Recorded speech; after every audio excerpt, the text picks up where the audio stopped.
Bonjour les enfants, j'espère que vous allez bien. On se retrouve dans cette vidéo pour retracer l'histoire à quelques milliers d'années avant Jésus-Christ, pas loin au temps de Noé, donc de l'arche de Noé.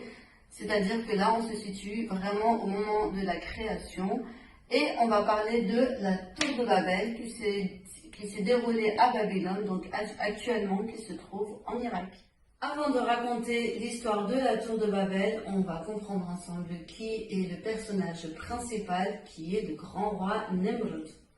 Donc, le grand roi Nemrod, il descend directement de la descendance de Noé. Donc, Noé, vous savez, le déluge, l'arche de Noé.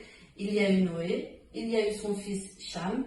Après le fils de Cham, Cush, donc qui est le papa du grand roi Nemrod.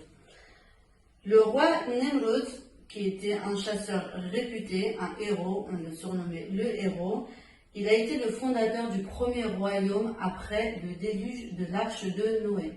Malheureusement, l'histoire de la tour de Babel n'est pas une histoire d'amour de l'homme envers son Dieu, c'est une histoire d'égoïsme de l'homme envers son Dieu et une histoire de désobéissance. Alors on va essayer de savoir pourquoi et qu'est-ce qui s'est passé. Le roi Nemrod, le héros, le grand, le fort, il avait décidé de regrouper toute la population de la terre et donc il avait décidé d'en faire une seule ville, de porter un seul nom, de devenir juste un seul peuple. Il parlait déjà une langue, donc de garder juste cette langue, de parler qu'une langue, de ne pas être dispersé sur toute la surface de la terre et puis de construire une tour dont le sommet pénètre les cieux. Vous imaginez ce que ça donne? Une tour dont le sommet pénètre les cieux, donc vraiment qui aille jusqu'au ciel. Et cette tour-là, qui est la tour de Babel, qui allait avoir la forme de Ziggoura. Ziggoura, c'est une grande construction, soit en forme comme une pyramide en fait, donc des étages l'étage du bas plus grand jusqu'au plus petit.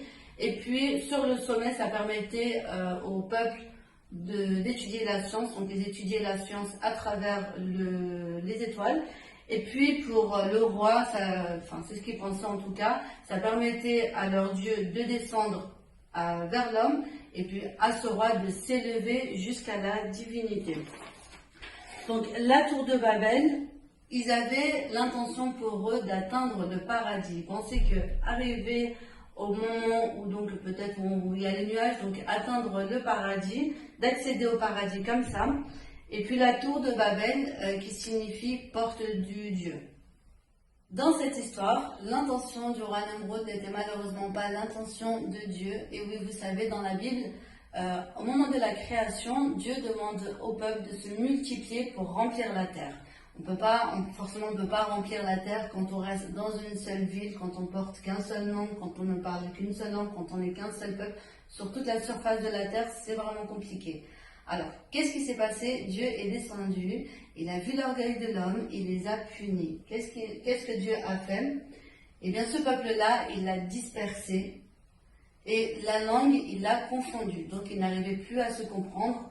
Du coup, ce peuple a abandonné la construction. Depuis ce jour-là, on a nommé cet endroit Babel. Babel qui veut dire confusion. Donc, l'endroit où la langue a été complètement confondue. Voilà, donc cette histoire, c'est l'origine d'un phénomène qui est la multiplicité des langues et la dispersion des peuples sur la terre. Dans l'histoire de la tour de Babel, on voit donc à quel point l'homme il a été égoïste, il n'a pensé qu'à lui, qu'à ses désirs, qu'à sa volonté et qu'à son pouvoir, contrairement à Dieu qui a déjà d'autres desseins pour nous.